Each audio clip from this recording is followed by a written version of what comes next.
Welcome back to the Changing Earth podcast with author Sarah F. Hathaway and co-host Chen Gibson. Blending survival, fiction, and fact to bring you entertaining education that will help you dream, survive, and thrive. And now, here's your host, Sarah F. Hathaway and Chen Gibson. Hello, and welcome back to the Changing Earth podcast. Uh-oh. We got music going crazy today. There we go. We got it all figured out. That's a live show for you. So this is episode number 346, and we don't have the Chin Meister with us, but we do have Ellen Kerr coming from Australia onto the show today. Hey, Ellen, what's up? G'day, everyone. How is everyone a day behind us? Everybody everywhere.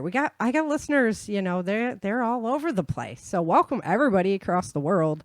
Always happy to have you with us, and happy to have that one cool thing about the audio drama. I've got performers from all over the world this year, which is really cool too. So that's global reach for you, right? I know. Thank you, internet.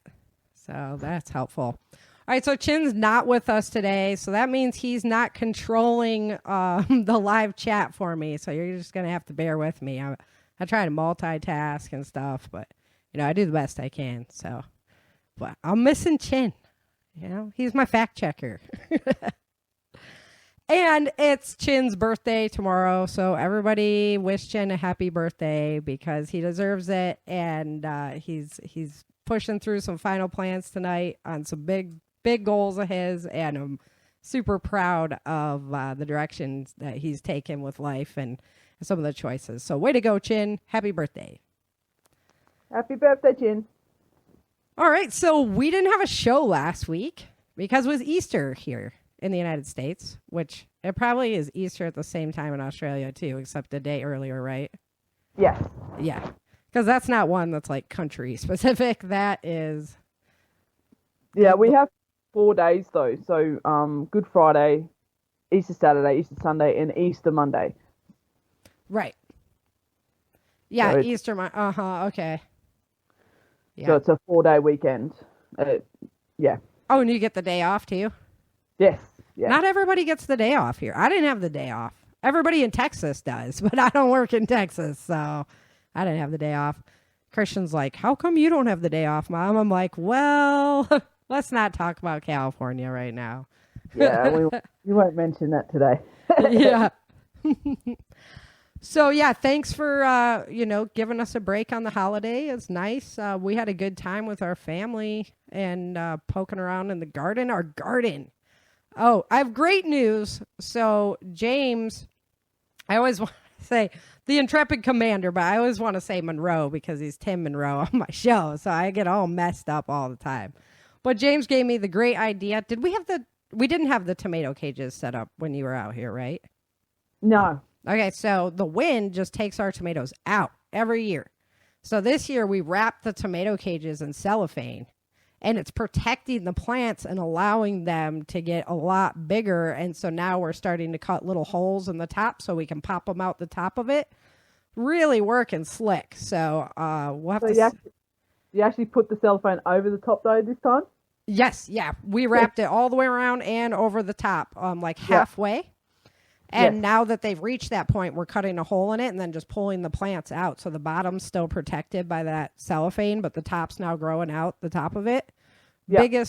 Biggest tomato plants we've grown in Texas yet. So awesome. Yeah, I need a tomato harvest. Pretty bad. And we still have seedlings. We have plants at different stages of production so that they don't all come in at once. And so the seedlings are looking good. They're getting tall and doing their thing. And so hopefully that's our garden's doing like the best that it's done yet here in Texas. So I'm super excited because we need it this year for sure. That's cool. Yeah. I didn't get much done last summer because I was away for working and obviously coming to visit you. But I've got seeds and everything ready for after winter, but we're going into winter now, so can't really grow anything now. So the one thing I do have though, which many people don't have, and they reckon there's going to be a run on the stores for, is eggs. So I've got chickens. Yeah, me too. So they predict, because of the fertilizer prices then affecting the farmers, then affecting the chicken growers and the egg layers and everything like that, the eggs are going to be very, very hard to get in the next few weeks. So yeah, So you're setting up your stand out on the road. You got eggs for sale out there?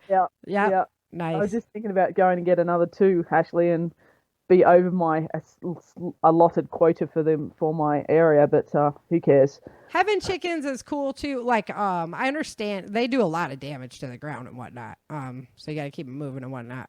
But having them is cool because they do produce so much, and then you can share that with your neighbors. It's really a great way to like start your community outreach kind of thing, where people have to save the egg cartons for you and bring them back, and and then you sell them eggs and things like that. So we just do like a donation to the chicken feed to help kind of keep everybody on the road supplied with eggs. It's cool. Yeah, that's cool. Yeah. Yep. I keep my friends supplied with the eggs. I wouldn't do my neighbors. The neighbors are nasty. Hey, some neighbors are cool and sometimes not. We do have a select few down our road, so that are the ones we're picking out. Yeah. So big news with the audio drama. I almost have all of the audio in, and once that time hits, I'm far enough on production that I can set a release date, which is going to be a lot of fun.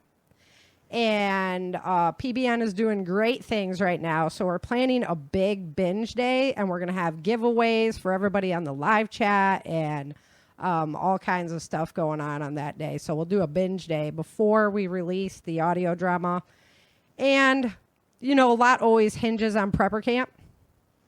So I'm thinking that it'll probably be, I don't know if I'll release before or after prepper camp. I can have myself ready either way, but so obviously we don't know the day yet because I got to get that audio in. So I'm confident I have all the pieces at least to put the puzzle together.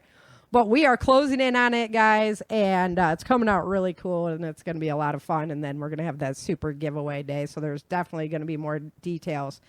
In the meantime, you can go over to Changing Earth Podcast. It's changingearthseries.com. The paid members over there get access 1 week ahead of time to the audio drama as it comes out, so that's a lot of fun. You get like that jump on it. So that's changingearthseries.com. Lots of goodies for you over there. And then the binge day on PBN, the live chat is where the giveaways are going to be. So if you're listening to my show and you're not a member over at PBN yet, you're not in the live chat, get in there because we're going to be giving away. I'm probably going to do a whole book set, couple half sets, and then a few of the original book of Day After Disaster. So, and then other hosts from across the PBN world and that are on the audio drama and everything are going to be doing giveaways as well. So it's going to be a big event, a lot of fun. If you're not in the live chat yet, go over there and get in it so you can get in on that activity. I have got to do that. Right? Yeah. You just got to hook up with James, basically. You have to go over, there's directions on the PBN main page, and then you email James and let him know you're on Element, and then he'll find you and put you in there. So it is a little bit more complicated process, but it's worth it because these are our own servers. We can't get, the social media BS that goes on. The Intrepid Commander is in charge of all of that. So it's a good deal. Yeah. Mm-hmm. So we've been reading Little House in the Big Woods, and you've obviously heard A Little House on the Prairie and all that. Yes. Okay, yeah, because that's like super famous across the world. So this is like one of her first books, and I love these books because there is so much survival material just like chalked throughout the pages because that's just what life was back then. And we've come so far away from that it's cool to go back and revisit, how are they living and things like that. So in this chapter, they go out to a dance at Grandma and Grandpa's house, and it's all about the event and good times out there. But it really made me personally reflect on like when you host a celebration and nobody's there yet, right? You're like ready to go. You have everything ready. And you're just waiting for the people to arrive. Well, it's kind of what life feels like right now. We know there's like so many things out on the horizon that are potentially coming at us, yet they're not here so much, so to speak, yet. Like, I don't know. We've kind of been, teased with them, hit with them here and there, but like, there's much worse things that could have happened than just, that virus kind of deal. It could have been like half of everybody, dropping, that kind of thing. So in my book, it still feels like we're just kind of on the precipice. What's your feeling on that? Yeah, like I've never felt it this way before. Everyone is on edge, and it's not just the virus; it is just everything else. And it's everything, right? Yeah, like everything kind of racing against each other. Yeah, high interest rates, the taxes that they're putting in, the uncertainty for the future, the supply issues. We still have supply issues. The waiting time on getting anything is just, you know, for some, I think we've been spoiled, myself, our generation for sure. And it's just like, what? We don't have instant gratification? What? And I think it is really telling at the moment too, because, the Australian Defence Force has never had an issue with recruiting people, ever. There's always been people wanting to get in and always getting knocked back. Right. We can't even get over 50% of our recruits. This is Navy. We are getting less than 50% of our recruit school positions filled. Oh my gosh. 10 divisions per year and only 50 people per division at the moment. But that means obviously the unemployment rate is low. Mm-hmm. But it also means that people just are done with it. Like, with what's going on in the world, they're becoming very self-centered and don't want to do that service. Right. Don't want to take care of each other and don't. I hear you. Yeah. Because it's the supply issues that, we're turning around and we become self-centered and looking after ourselves at the moment. And that's a big thing. But it affects us who are still serving, that, because we don't have the workforce. Yeah, to replace and to, as people move out, other people coming in. And when you don't have the people coming in, that's big problems, especially for the military. Yeah. So the flip side to it, though, too, because, you see like everything out there and you hear all this news. And the flip side to that, too, is like I've been in the preparedness community. I've just been immersed in it for years, right? And there's been so many things that supposedly were going to happen and we're coming down the pipeline and we're imminent threat and imminent danger and stuff like that. And the day just kind of goes by and the next day starts. And it's like, all right, so we know it's all looming out there and we have to be ready for it. However, like, enjoy your day. We're preparing for the party, but don't lose focus on the now. And maybe that's why people aren't signing up and things like that, because everybody's just kind of in a state of like, well, I don't know what's going to happen next. Analysis paralysis, right? Yeah. So, I mean, until the day is upon you, you got to live life. You got to live every day. You got to hug your family close and keep putting one foot in front of the next one. It seems like overall just stifling of the environment of people's attitudes right now. And that's kind of scary as well. Yeah, and also, there's the people like us that are, will remain that steady focus on, yes, we're not going to go out and buy the store out, but we've already, we go in and get a few extra things here and there.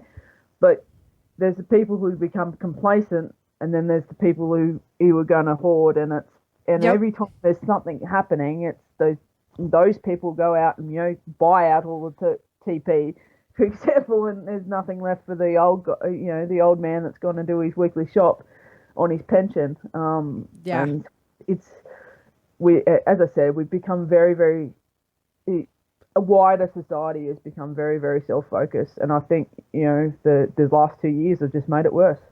That's true. I don't disagree there. And my thing was like, in my books and whatnot, I kind of wrote that it gets deeper and deeper into that, kind of doggy dog world, you know. But through the years of learning preparedness and going through this, it's like we don't have to be doggy dog world, right? We do not. We don't. We do. That's a choice. We've got that mindset, you know. We know that, and there's still people out there that, you know, like us, that are fighting the good fight. The people who are, you know, part of Rotary, Lions, all the charities and stuff like that. You know, we go out there and support that. And it was very humbling this morning because, you know, with everything that's going on in the world, and today is our Anzac Day, which is, I said Veterans Day to you this morning, but it's more like Memorial Day. Uh-huh. Say Memorial Day for you guys. Yep. So Anzac Day is where you remember the fallen and massive for us. And so we do a dawn service. We go out at, you know, in winter and go stand out in the cold and do remember the fallen. And there was more and more and more people going every year, so which is a really, really good sign. So I think it's kind of the pendulum swing. Yeah. Right? Because eventually it's got to go back the other way. Eventually people have to go, no, we want to fight for families. We want to fight for morals. We want to keep this, you know, in kind of a good place. Yeah, be your independent self and do your thing, but, you know, let's not step on everybody else while you're at it. Yeah. So to me, it's really a race between society and nature. I always say that, like the race is on between society and nature. And I wanted to talk to you about some of the biggest threats that are kind of out there right now, because they're really racing to each other. Oh, yeah. And, you know, natural disasters are going to cause societal changes.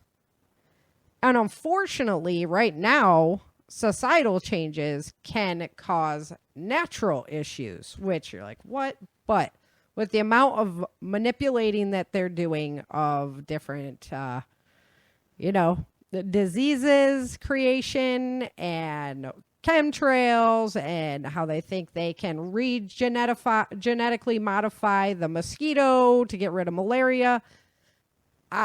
I just, you know, is our technology far enough? I know it's farther than any of us could possibly comprehend, because they don't want to release that to the public yet, what's ready and what they have ready to go.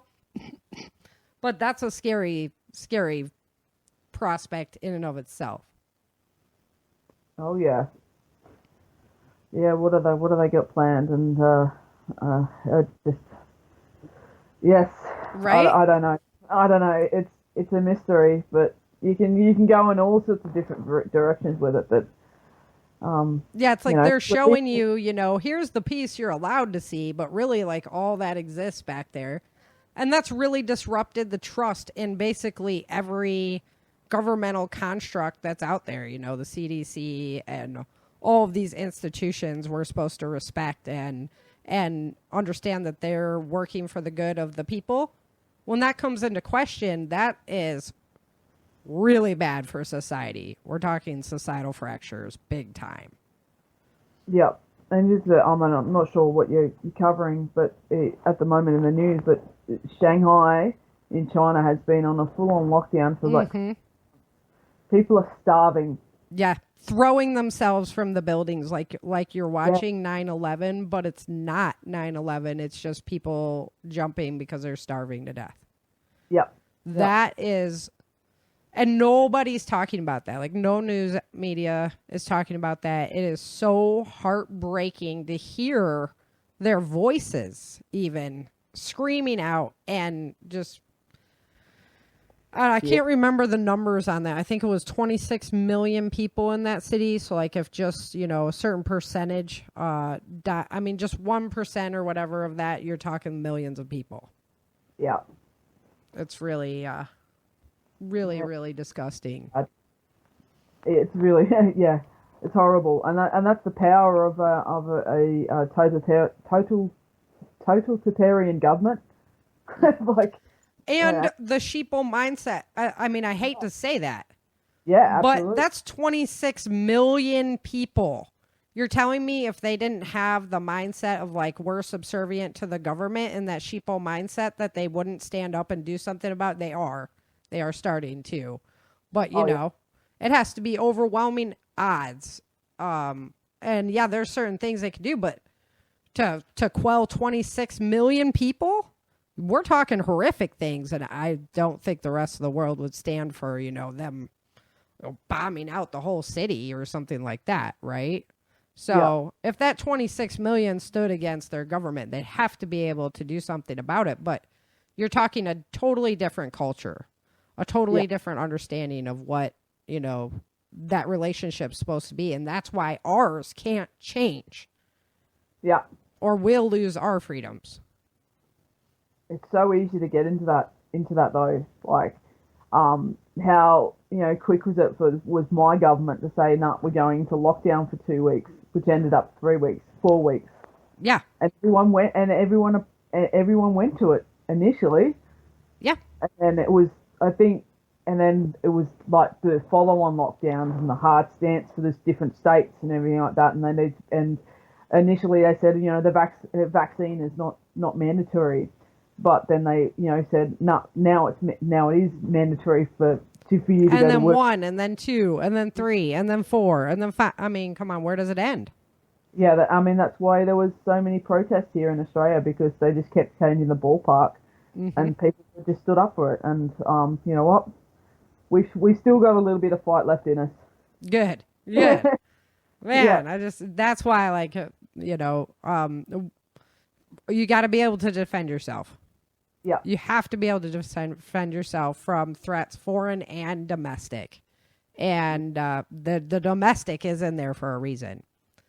And so really you have to look at, I've been watching a lot of programs on ancient Rome, because we're so much like the empire, Rome was massive empire, right? And how did the leaders, how did the ruling classes, how did their decisions affect what was happening? So it's actually been extremely enlightening as to, what the ruling class is thinking, what their mental processes are, and how that can warp and just destroy people. So you really have to begin to wonder, does this ruling class really have the best intentions for the people of the world in mind? Well, whatever their idea is, that's what, they're driving for. And it doesn't mean that it's going to be good for you or good for me, so to speak. Yeah. And I was watching a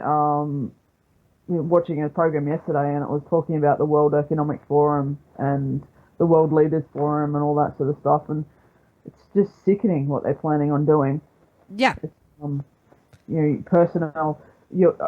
own personal wealth, your own personal possessions. They're planning on, no by one 2030, right? You'll own nothing and be happy about it. Yeah. No, I don't think so. I don't think that's going to be the case. So how did rulers of the past get people to bend to their will? Well, they did it with economic pressure, food supply, and many times when the food supply was manipulated, then with disease. And seeing that correlation, and then knowing that they know all this, they know the history, they know these tools, and then watching what's happening with the food supplies. Of course, nature's helping, but with the, the regulations, with the oil supplies, with those kind of things, all of that's going to hurt our food supply, including this Ukrainian war. And it's just utterly disgusting to think that this is a manipulation tool. This is just one more thing that they have in their toolbox to be able to make you go, yeah, we'll own nothing and be happy about it. And, when the virus hit, I started telling people right away, watch out for your freedoms. And people were like, oh my God, how can you be talking about that? This is serious. This is yeah, it's serious. Yeah, we need to be, get a grip on this and understand what's going on. But man, we don't need to jump on that fear bandwagon, lose our minds, and then up losing our freedoms while we're at it. You have to stay big picture and analyzing what's going on, thinking through these things. Yeah. So here in the United States, wheat planting is underway, and 6% has been planted compared to 10% the same week in the previous year. And according to the USDA, a whopping 69% of total U.S. winter wheat production is currently in a drought, including the hard red winter wheat, the soft red winter wheat, and soft white wheat. Excuse me, I'm still struggling with allergies. So that means that we are severely behind the 8 ball on most of our wheat. North Dakota just got hit with a blizzard. So did Colorado. This is 82% of all wheat production in both Kansas and Colorado, as well as 99% in Texas and Montana. Wow. Yeah. So if America is falling that far behind with our wheat production, we have the war with Ukraine going on, already affecting a third of the rest of the wheat. And what caused the Arab Spring in Egypt? It was the lack of wheat resources, lack of food. Now you have uprisings, you have all these crazy, crazy chaos that can go on because of this. So this is a time to keep head on shoulders, people, because it's not just this year either. I've been talking for years about what's happening to our food supplies because of these natural disasters that keep happening. I think that's why they created the roach milk. So we have a sidestep, but I'm not doing roach milk. But communities coming together with gardens and things like that. Yeah, back to the community garden. Right. Someone have a garden and stuff like that, but people won't do it. I know. Hard work. You got to get out there and actually do it. Yeah. Yeah. So also through my research, a lot of these people that are these elitists and everything, because they're basically thinking everybody's kind of hunting them at the same time as they're trying to rule everyone, which is, they're always worried about the people with pitchforks welling up against them, right? So this has a serious effect on their mental status. And after years and years of being in this mental status, and now they're all older than, a lot of these people are in their 70s, 80s, right?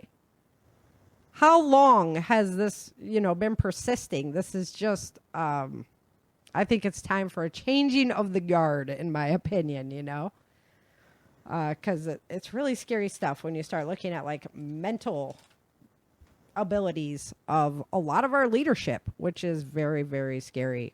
Especially when you add we'll get into this later in the natural part, but when you add in with what the sun is doing, that's a really scary prospect. Yeah. Right? Yeah, and is it because it's the leaders? Yeah, that's it. That we've just noticed a lot of more mental health issues. Is it because the percentage of the population is starting to realise, or is it there's more help out there, so people are reaching for it and people understand more, or is it actually something else? Is it the food we're eating? Is it the sun, for example? What have done to manipulate humans for us to be so much more? And my answer would be yes. Vulnerable to that. Right? My answer is yes. Like all of those things contribute. And this is the harder kind of side of me. They want you to be diagnosed with a mental disorder so they can prescribe you something. Yeah. And make that big pharmacy go around. But also, look, there's something wrong with you that needs to be fixed. There's something wrong with you. There's something wrong with you. Maybe there's not something wrong with you. Maybe it's time, to look inside and figure out who you are and what kind of good you can do in this world. I know. Yep. And put your skills to use instead of sitting there going, I'm a victim, I'm a victim, I'm a victim. Big pharmacy is going to save me. Yeah. And make you dependent on those drugs. Yes. As well. And make you conform to society. Exactly. Because now you're numb. Have you ever seen the movie Equilibrium? Yeah. That movie is epic. I love that movie. I love the fight scenes, but the whole concept is great. And that's what I'm talking about with these mind-numbing, drugs that they want to diagnose everybody with. Yeah. And I see it a lot, especially in the younger generation that are joining the Australian Defence Force, that they've basically made the recruit schools now. You just have to turn up and you get passed, right? Mm-hmm. There's no the tough training that I had is definitely not the tough training that they do today. Well, they need a safe space, you know, and that's what I'm saying. Like I'm gonna say it straight out. Some people might not like this word, but it's the pussification of America. Yeah, I mean, it is rampant. End of the world, really. Yeah. I mean, well, you know, some areas of the world, no. I'm sorry for the the people that are struggling out there, but a lot of us are, everything has been taken care of, and you don't have to get out and do a garden and do that stuff. Your food comes from the supermarket, Yeah. So I was like, what can we do about this social stuff? Because sometimes it just feels like I'm just one person. I'm just stuck in this corner. I can't do anything about this. So what you can do as one person in the grand scheme, understand that the rights of life, liberty, and the pursuit of happiness are worth protecting. Like, that is so worth preserving for your children, for your future, for these generations. And the United States is really the stronghold. And if United States falls to these principles, there is not much hope. There's nowhere else to go, really, from here. Canada, I thought. But then look what happened to Canada. Australia, I thought. Well, look what happened to you guys. Yeah. So, I mean, this is worth protecting. And that pendulum always does swing. It's swinging towards socialism, but we can turn it back and be like, no, individual rights are worth protecting. But, man, you got to care about each other. You got to have some values and some virtues, and you got to protect one another, or else it doesn't work. Yeah. Right? Then you got to have somebody else telling you, you got to have mother, or, the hover mother going, well, you shouldn't do this, you shouldn't do that, because you don't have the moral fortitude to understand that you shouldn't do this and you shouldn't do that. And the self-discipline not to do those things and behave like an intelligent person. Yeah, that's what society has come to, though. It's people don't have those the moral guidance anymore, right? And parents are sending their kids off to school, and they don't take responsibility for their children's learning, and they expecting their teachers to do all that stuff, and there's no personal responsibility anymore because it's not taught at an individual level at school, right? And there's no first and second places anymore. It's all it's participation. Everybody gets it. No, everybody doesn't get it. You got to work hard and you'll get it. Yeah. And you might work hard and not get it. And that's okay too. But sometimes it's all about the journey, So there's more people, the more that society goes that way, though, the more they're happy to take on communism because they get everything that they want. So for the individual, you hold true to your values. Lead by example. Be that light in the dark. Don't be like, oh, well, I'm not going to do it because they're not doing it. That is no. We have to hold our lights. We have to keep them alive and shining so that other people will want to follow that. Yeah. I already mentioned when the new threats are coming. They are coming. They're going to come. And when those threats come, you can't jump on the fear bandwagon. You have to take a moment to sit back and reflect. That's why preparedness helps so much. Because on some level, you've already kind of thought through a scenario like that. On some level, you've already prepared. You've already kind of gotten ready for a scenario like that. So now that you're not in scramble mode, you can really have a moment to sit back and analyze that problem and be like, okay, how serious of a threat is this? What kind of implications does this have for our futures? And I'm going to tell you honestly, there is no safety that is ever worth giving up your freedom for. Freedom is risky, but it is 100% worth it because the innovation, creation, and betterment of mankind that comes out of it is, as long as there's values involved, is incredible. But those values, that's kind of key that you gotta keep in there. So start local. You can make a difference in local areas. And then that local change often ripples through big pictures, right? So start local. Those people that went out to the school boards to make a stand to say no, their actions had a big ramifications. Those people that rioted in Australia over the vaccine stuff, their actions had big differences because they could have pushed it a lot farther. But they saw, oh, you know, these people are getting pissed off. We can't do that. Yep, 100%. So starting local, starting in your community, it's not as big as you think because you don't have to control it all. You just have to be a part of the cog working in the correct direction. All right, so natural changes. What kind of natural changes are going on? So this world is not a stagnant place. We have been so blessed with so many years of a stable environment on this planet, and it's not going to last forever. So we have to be connected with our planet. We have to keep our relationship with our planet so that we as a humans can adapt and overcome and hopefully, you know, go to other planets and colonize them. And because, you know, this world ain't going to last forever. Eventually, that's what's going to happen. So I think a lot of fighting could be ended if we had more of those types of goals. However, in the meantime, I have to wonder how long we're going to be able to have our infrastructure annihilated by natural disasters and keep rebuilding and rebuilding and rebuilding and rebuilding. I don't know what the solution is because this is your town, your community, and you're going to rebuild it, right? And so I don't know what the possible solutions are there. Maybe we can start building bubbles or something that lasts better, you know.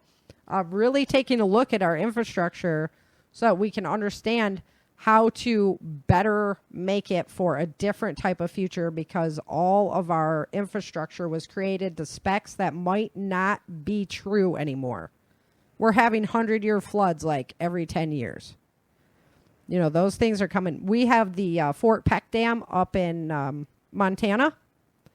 And that is one of the worst built dams. They actually got rid of all of the types of dams that they are in California because if an earthquake hits those dams, they're just done. They're gone. The Fort Peck Dam sits on top of 5 other dams that go down the Mississippi. And if that one went, it would be the Mississippi Sea, like in my books, in the center of the United States. It's not a joke, right? Yeah, wow. Yeah. There is serious stuff that really needs to be addressed, like things like that. And they don't look at it unless something has failed either. So they'll just say, "Nah, we'll leave it for another 10 years. It's damn and strong. It's okay. It's been there this long." Yeah. Well, with the rate of change on the planet, you know, though, it's getting hit with things it was never designed for. Yep. The big one when I do the Changing Earth News, we're going to talk about this, but the in Durham in South Africa, that dam, the gates just blew off of it. It's a mess down there. Those people need prayers big time. But yeah, if you haven't heard about the flooding in South Africa, huge landslides, over 200 people dead. It was really, really sad. So there's a prime example of the infrastructure failing because it can't hold up to what our planet is becoming. So we have to take a serious look at this. It's time to maybe we shouldn't worry about, you know, who slapped who at the Emmys. We should worry about we could lose the whole breadbasket of the United States if this isn't repaired. I know it's not as fun or as glamorous, but, you know, this is essential. It's essential stuff. Well, everything like that in Australia is put on hold because we're currently in an election cycle. So 1 month before the election, so it's all focused on that. Yep, that's what I'm talking about. And then it'll be, you know, who can get elected on what piece of legislation that probably won't ever happen. And then they say, oh, yeah, we're going to fix it. And it never gets done. Who can give out the most money? Mm-hmm. So also on our planet, the amount of wind speed, the storm intensity, the rate of rotation of our planet, and the lightning is actually increasing. And we're having different types of lightning that ignite from the Earth upward, which wasn't actually there not many years ago. So it's quite evident to see that we are having some drastic changes on our planet. The crops, as well as our infrastructure, they depend on this certain level of normalcy. We depend on it to feed the world, and that's where we're falling flat right now. because we became too dependent on big farming instead of staying more locally focused, in my opinion. That'd be correct. It's there's a massive, and they went this way because of the industrialization. Mm-hmm. We can go bigger and better. Yeah, bigger and better, and yep, the bigger guys buying out the smaller farms and all that sort of stuff. It's yep, being able to outsell them on the market, and then you don't have the small producers anymore. Mm-hmm. Yeah. Yeah. So, and then the rotation rate is also increasing. I always tease it's because they want Joe Biden, the Earth even wants Joe Biden out of office faster. But it was on the rise even before that. But the rotation rate of our planet is, you would never notice it. However, the magma inside of our planet does. So this is all about the earthquakes and eruptions and mantle movement and different parts of the earth coming up from the ocean and other parts falling down, which is all, part of the changing earth. And so that will be interesting to watch develop as things go, because we don't have scientific records for a lot of those things happening. Although we've seen new islands being created out by Japan and stuff like that. So we know it does happen. It's just what kind of scale does it happen on? Does it happen over that very slow period, or is there an earth disruption that, makes that a quicker process? So the polar flop is another huge problem that we're looking at. The poles are migrating. There is no denying at this point. They are having to update GPS more frequently than they ever have in the past. It is on the move. Mainstream science has even recognized this now. Migratory animals are dying in droves because of the magnetic fields being off. The new lightning has also been attributed to possible because of the polar shift or the increase in the sun activity. There's few options there, but that's all science and that's all theory and the fun part about science.